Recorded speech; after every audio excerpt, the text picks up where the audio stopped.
Brothers and sisters, I'm very, very happy to be here today. My brother is your MP. He has made you his family. And I feel like I'm also here amidst my family members. Ellavarku mente namaskaram. You are the pride of India. You celebrate Vishu, Onam, Eid, Christmas, Easter. All the religious groups live in harmony. You are an example for the whole nation to see. You are the children of Narayan Guruji, who taught us all the way of truth, who brought the idea of equality amongst you. The idea that no matter how poor you are, how rich you are, no matter whether you're a farmer somewhere in a village, whether you're the Prime Minister of India, as human beings you are all equal. And this is the same idea that Mahatma Gandhi ji expressed. It is the same idea with which he inspired the revolution against the British and made India free. It is the same idea seeded in the Constitution of India. That is why today, no matter where in the country you are, no matter what you do, no matter which religion, which caste you belong to, you have a vote which is your greatest power. This vote makes the future. It makes your country strong. It makes you choose for the next 5 years who is going to be in government, how that government is going to work, and what your future is going to look like. So it's very, very important for you to understand, especially today, under the circumstances and the way things are in our country, that this vote of yours is not just for you, not just for your family, not just for Wayanad, but it is a vote that is going to protect the democracy of this country and the constitution for which all these great people gave their lives and fought. So I want to tell you a little bit about what is going on in our country today. I'm sure you watch TV, you listen to the media, but unfortunately, most of the media is captured by the BJP, by the forces that support the BJP. So often they don't show you the truth. But if you look carefully, the truth is everywhere. The truth is in the daily struggles of your life, in how prices are rising exponentially, whether it's the price of petrol, diesel, oil, anything you use in farming, anything that you go and buy from the shops, those prices are rising exponentially. The truth is in the figures. The rise in the unemployment rate, which has multiplied in the last 10 years. The truth is in the fact that our savings have reduced. The household savings have reduced. The truth is in the fact that the growth rate is nowhere near what it was during Manmohan Singh ji's time. In fact, if you look carefully and you listen to the Prime Minister's speeches and to the speeches of other politicians in the BJP, you find that the truth is reflected in the fact that they will not speak about your problems. They will not speak about development. They will not speak about real issues. Every single day they pull out some new issue which is unrelated to your life, which is unrelated to your progress, which is unrelated to rising prices, rising unemployment, and they make the whole media talk about those irrelevant issues and try to make the election about them as well. The truth is that in the last 10 years, they have done all they could to destroy every institution that protects the rights of the public in this country. Anybody who fights for you, anybody who speaks out against them, anybody who speaks out for you is harassed, intimidated, and brought to their knees. Today, it's about changing the constitution. It is the constitution which protects your rights. It is the constitution that sees each one of you as equal. It is the constitution that gives you your right to vote, your right to reservations, and every right that makes you strong. And their leader slowly talking about the fact that if you give them another majority in this election, they are going to change the constitution. It must be the first time of this nation and our democracy that two sitting chief ministers have been jailed right at the time of the elections. Hemant Soren ji is a tribal chief minister. He has been harassed endlessly and today they have put him in jail as well. The situation is thus that Congress party's accounts have been closed by this government just before the elections so that we do not have the strength to fight the elections in the way that we can. On the other hand, you must have seen that Mr. Narendra Modi came out with a scheme called the Electoral Bond Scheme. This Electoral Bond Scheme was a scheme that ensured that whoever gave donations to political parties, his name or that company's name would remain secret. A case was put in the Supreme Court and the Supreme Court judged that this scheme would lead to corruption and would lead to biases. And so they said that the list of people who have given donations to all political parties should be made public. And the most interesting thing happened when this list was published. It was found that all sorts of companies had given huge donations to the BJP. Some companies that were earning around 100 crores had given donations of thousands of crores.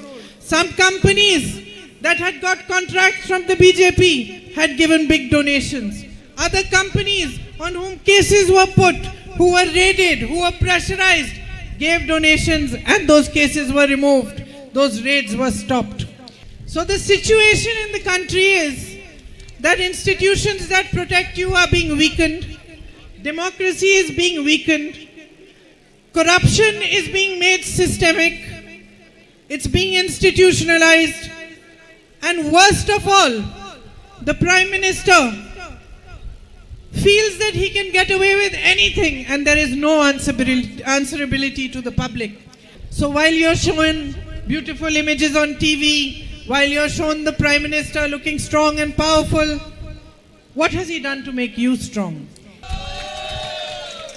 He has done but distract the public, divert the public's attention from real issues. And he continues to do it every single day of this election campaign. On the other hand, you have an MP from here, my brother Rahul, who has done nothing but fight for you. They called him all sorts of names. They abused him every day. They spread lies about him. They made videos on social media lying about him. They continue to do it every single day, but he did not stop. They put false cases against him in every corner of this country, in Gujarat, in Bihar, elsewhere, so that they should harass him as much as they could. Called his martyred father a traitor to this nation. They called his martyred grandmother traitor to this nation. They called his grandfather, great-grandfather names. They called his mother names. They attacked his family, but he did not stop fighting for you. With truth and humility and love in his heart, he walked from Kanyakumari to Kashmir, and he traveled from God that we are a united nation,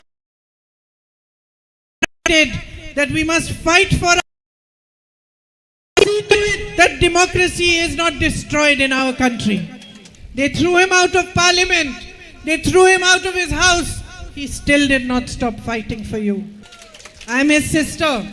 I'll tell you something. I used to play a lot of soccer when we were children. He taught me how to play. He was a very good player. The one thing he could not accept, we would play, we would fight, sometimes somebody would win, sometimes somebody would lose. But one thing he could never accept was unfairness. As a child, somebody in his own team was unfair to somebody else. As a child, unfairness was unacceptable. And ever since he was a child, whether it was any unfairness being shown to a little animal, or unfairness to other human beings, or to other children, he stood up for the person who was being victimized. And I'll tell you one thing about Rahul, that if his own people, he will stand unfailingly for what is right, for the truth, and what he believes is the reason and the foundation. And that is the idea of fairness and equality. When the this whole sector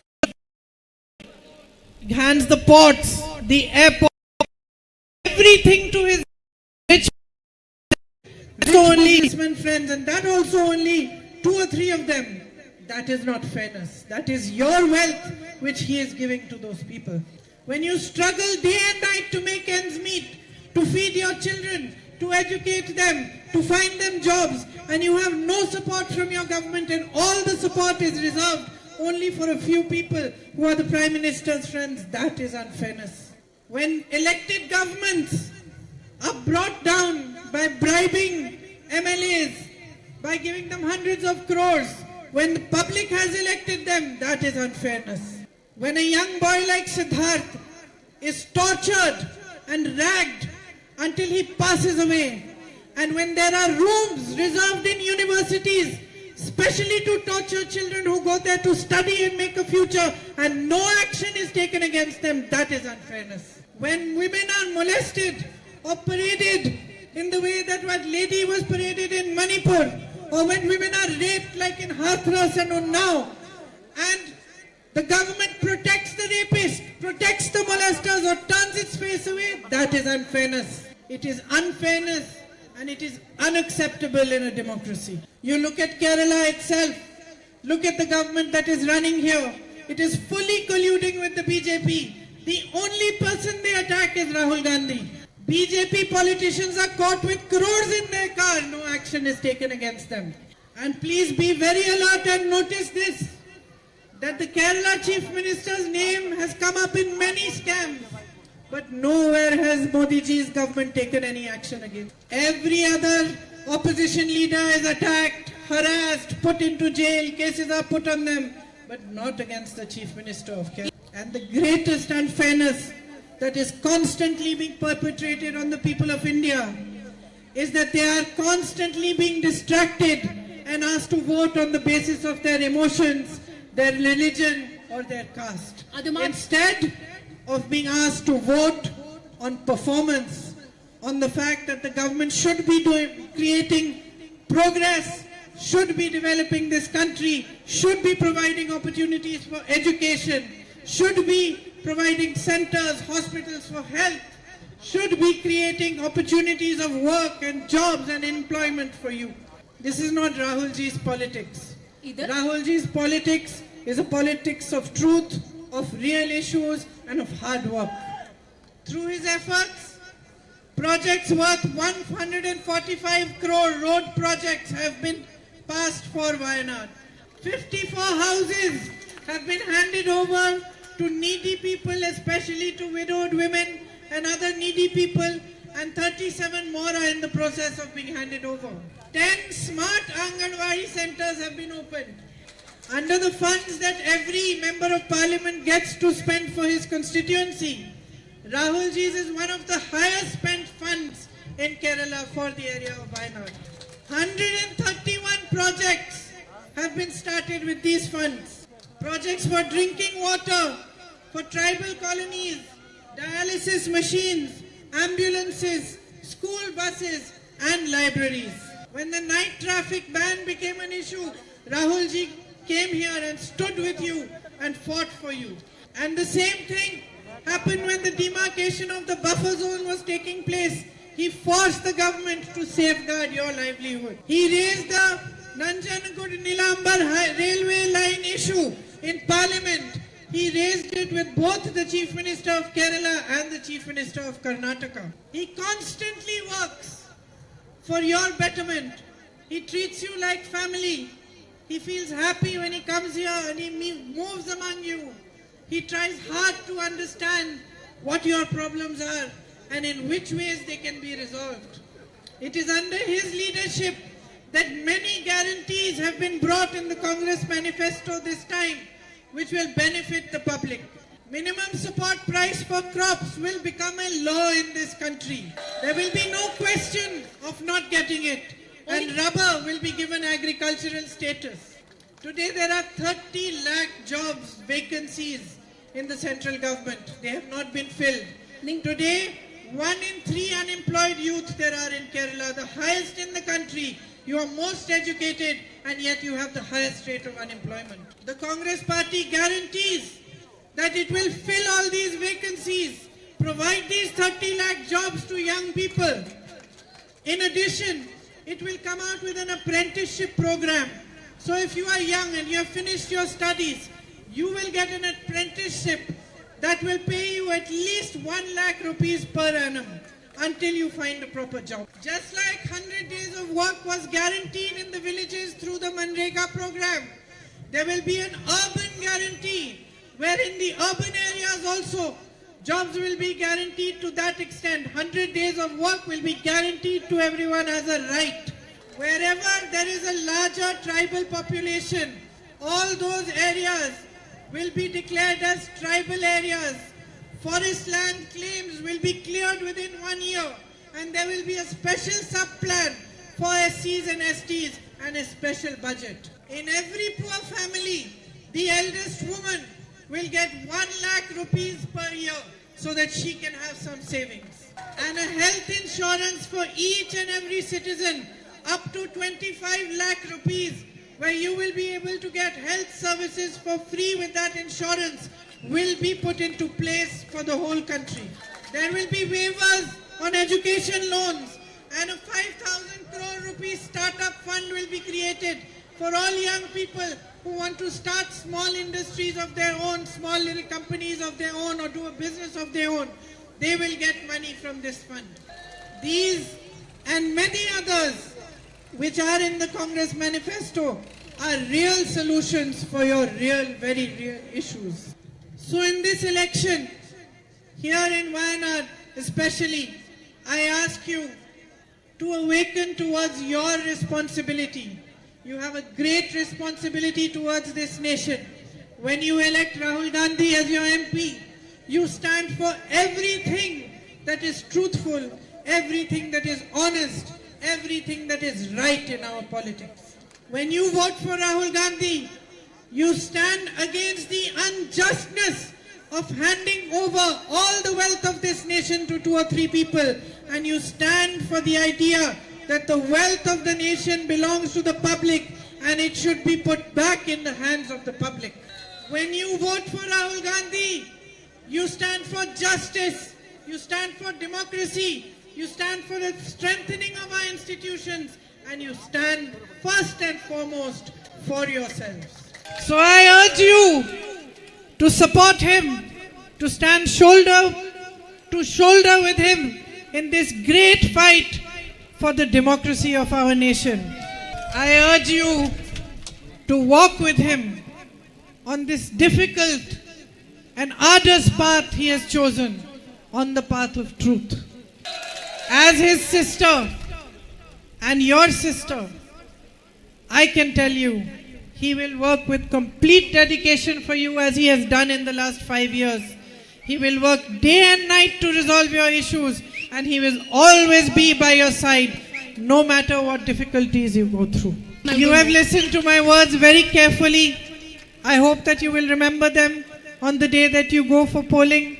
I hope that you will all go out and cast your vote, and you will make sure that your single vote counts in the protection and the building of this nation.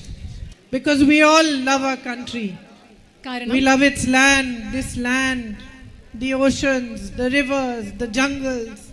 We love each other as one people, as one family. And it is time today for each one of us who cares for this country, who loves this country with all our hearts, to stand up for what is right, to look beyond ourselves, to look at the future of India and know that our one vote can either save it or let it go further down on a path of destruction, that it is being led by Mr. Narendra Modi. So thank you very much for listening to me. My love and good wishes are always with you. And thank you for supporting my brother through such difficult times for him, and for recognizing the truth and recognizing an honest man when he came before you. Thank you.